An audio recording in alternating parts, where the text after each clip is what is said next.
നമസ്കാരം. Better news എക്സ്പ്രസിലേക്ക് സ്വാഗതം. തിരൂർ ബസ് സ്റ്റാൻഡിൽ സ്കൂൾ വിദ്യാർത്ഥിനിയെ കയറിപ്പിടിച്ച അക്രമിയെ തിരൂർ പോലീസ് അറസ്റ്റ് ചെയ്തു. താനൂർ ഉണ്ണിയാൽ കോയമുണ്ടപുരയ്ക്കൽ ജർഷാദിനെയാണ് Tirur CI KJ Jinesh arrest ചെയ്തത്. Tirur BP Angadi government girls vocational higher secondary സ്കൂളിൽ കഴിഞ്ഞ ദിവസം നടന്ന വിദ്യാർത്ഥിനികളുടെ പ്രതിഷേധ സമരത്തിൽ കുട്ടികളെ രാഷ്ട്രീയ മുതലെടുപ്പിനായി ഉപയോഗിക്കാൻ ബാഹ്യ സംഘടനകൾ ഇടപെട്ടെന്ന് സംശയമുണ്ടെന്നും ഇതേക്കുറിച്ച് സർക്കാർ അന്വേഷിക്കണമെന്നും PTA president MP Muhammad Koya പത്രസമ്മേളനത്തിൽ അറിയിച്ചു. തിരൂർ താലൂക്ക് കുടുംബശ്രീ സംരംഭക കൂട്ടായ്മ ഓഗസ്റ്റ് 15-ന് തെക്കുമുറിയിൽ സംഘടിപ്പിക്കുന്ന മഹാവിപണന മേളയുടെ ലോഗോ പ്രകാശനം MLA കുറുക്കോളി മൊയ്തീൻ നിർവഹിച്ചു. ഒട്ടേറെ ക്രിമിനൽ കേസുകളിൽ പ്രതിയായ കാളാട് വട്ടക്കിണർ സ്വദേശി കുന്നത്ത് മുഹമ്മദ് റിഷാദ് എന്ന ബാപ്പുട്ടിയെ കാപ്പ ചുമത്തി അറസ്റ്റ് ചെയ്തു. കവർച്ചാ കേസിൽ ജയിലിൽ കഴിയവെയാണ് കാപ്പ ചുമത്തിയത്. താനാളൂർ പഞ്ചായത്ത് ഭരണസമിതി വികസനത്തിൽ രാഷ്ട്രീയം കലർത്തുന്നുവെന്ന് UDF. ആരോപണം രാഷ്ട്രീയ പ്രേരിതമാണെന്ന് ഭരണസമിതി നേതാക്കൾ.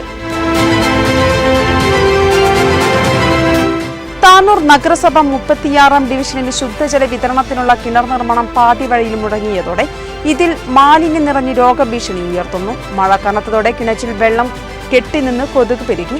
കിണർ മണ്ണിട്ട് മൂടണമെന്ന് ഒട്ടേറെ തവണ അധികൃതരോട് ആവശ്യപ്പെട്ടെന്നും പ്രദേശവാസികൾ വാർത്താസമ്മേളനത്തിൽ പറഞ്ഞു.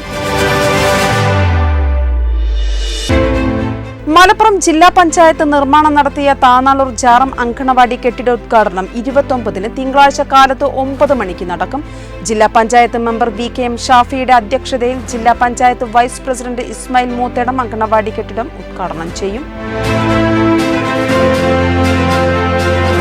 പൊന്നാനി കനോലി കനാലിൽ പോലീസിന്റെ മണൽ വേട്ട. അനധികൃതമായി മണൽ കടത്താൻ ഉപയോഗിച്ചിരുന്ന കൂറ്റൻ വഞ്ചി, യമഹ മോട്ടോർ എന്നിവ പിടികൂടി.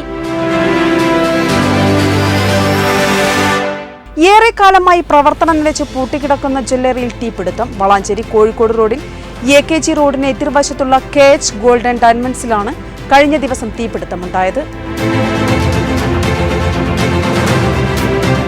താനൂർ വലിയ പാടത്ത് ഇന്നോവ കാർ നിയന്ത്രണം വിട്ട് മറ്റൊരു കാറിലിടിച്ച് ഹോണ്ട മോട്ടോർ സൈക്കിളിന്റെ മുകളിലൂടെ തട്ടുകടയിലേക്ക് ഇടിച്ചു കയറി. റോഡിന്റെ സമീപത്തും തട്ടുകടയിലും ആളുകളില്ലാതിരുന്നതിനാൽ വൻ ദുരന്തമാണ് ഒഴിവായത്. വെള്ളിയാഴ്ച രാത്രി 8:40-ഓടെയാണ് അപകടം നടന്നത്. അപകടത്തിൽ ആർക്കും പരിക്കില്ല. ഭാരതീയ വിദ്യാഭവൻ തിരുനാവായ തിരൂർ കേന്ദ്രങ്ങളിലെ കലോത്സവം സ്പെക്ട്രത്തിന് അരങ്ങുണർന്നു. കലാമത്സരങ്ങളുടെ ഉദ്ഘാടനം Valanchery Bharatiya Vidya Bhavan vice chairman Padmakumar TM ഭദ്രദീപം കൊളുത്തി നിർവഹിച്ചു. തലക്കാട് പഞ്ചായത്ത് ഭരണസമിതിക്കെതിരെ ആഞ്ഞടിച്ച് പ്രതിപക്ഷ നേതാവ് മുൻതസീർ ബാബു. കഴിഞ്ഞ ദിവസങ്ങളിലായി തിരൂർ PP അങ്ങാടി ഗവൺമെന്റ് വൊക്കേഷണൽ ഹയർ സെക്കൻഡറി സ്കൂളിൽ നടന്ന വിഷയത്തിൽ പഞ്ചായത്ത് പ്രസിഡന്റ് കാര്യമായി ഇടപെട്ടില്ലെന്നും പഞ്ചായത്ത് പരിധിയിൽ മദ്യഷോപ്പുകൾ വരുന്നതിൽ ഭരണസമിതി അംഗങ്ങൾ വേണ്ട നടപടിയെടുക്കുന്നില്ലെന്നും തലക്കാട് പഞ്ചായത്ത് UDF മെമ്പർമാർ ആരോപിച്ചു. ബെട്ടർ ന്യൂസ് എക്സ്പ്രസ് പൂർണ്ണമാകുന്നു. നന്ദി, നമസ്കാരം.